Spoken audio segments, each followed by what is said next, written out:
fall's always so great because you get to work with so many different textures and different layers, and this time definitely color.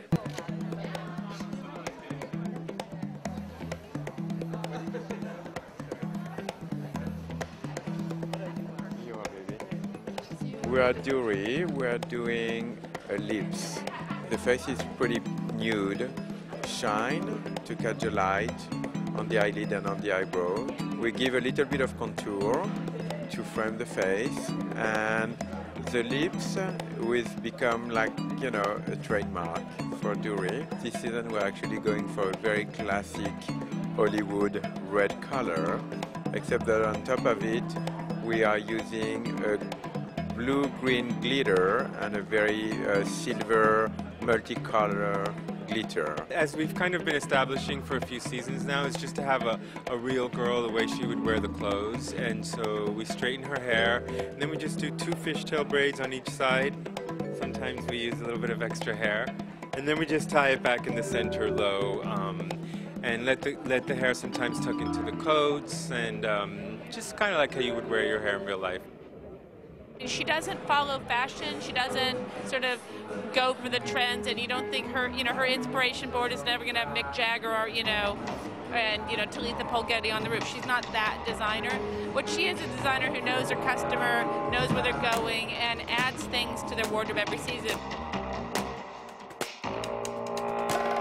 When I began the collection, I really wanted to mix the idea of something very tailored with something very soft. You'll see when we start the show, it's with a very, very pared down suit, except you've got this really great soft jersey that comes out of it, and it's kind of unexpected to pair the two together.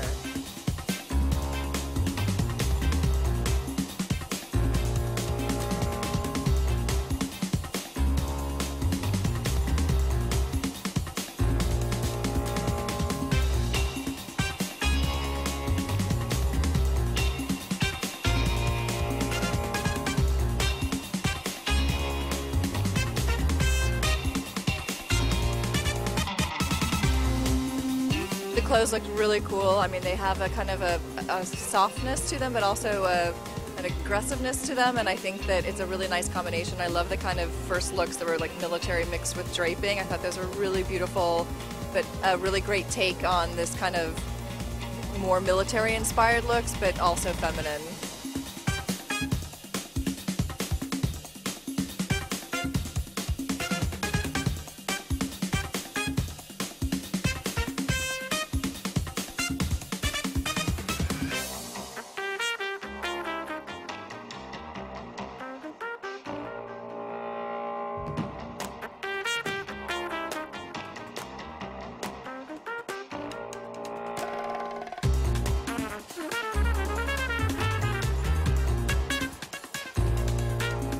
A lot of accessories this season. I really wanted to sort of embellish the clothes themselves, and they in turn become the accessory as well.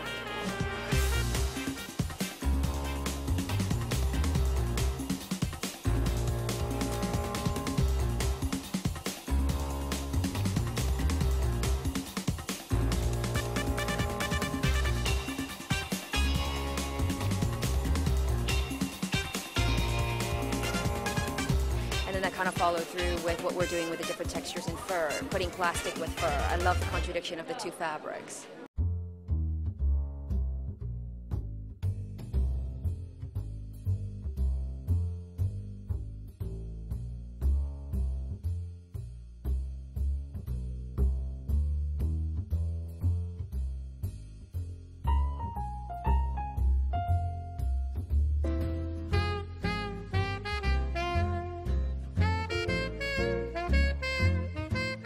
I think she's followed me through my phase of only jerseys to kind of see how I am using different textures and different materials, and also in what we're doing with the with our secondary line, the underline, where I think our audience is kind of growing, the woman is kind of expanding, which is wonderful.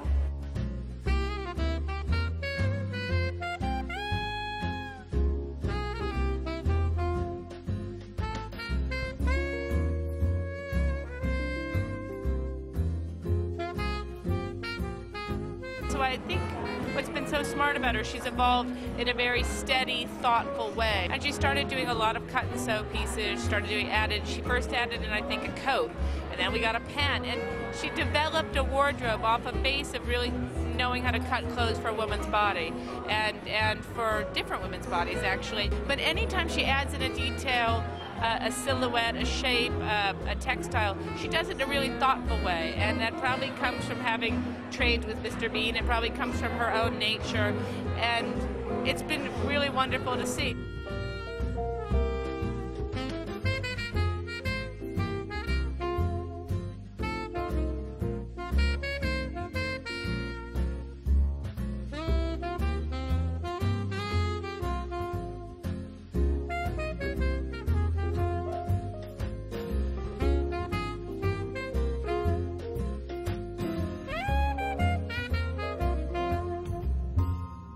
I thought it was beautiful. I thought she really married her signature draping very well with a new direction, which was her tailoring.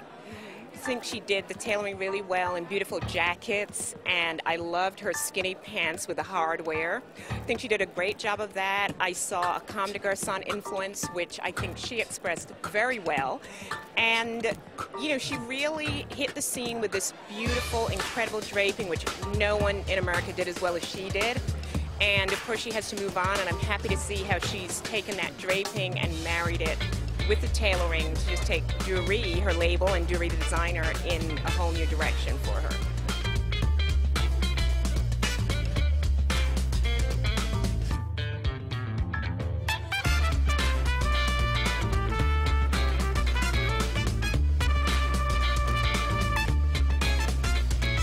Just a growth.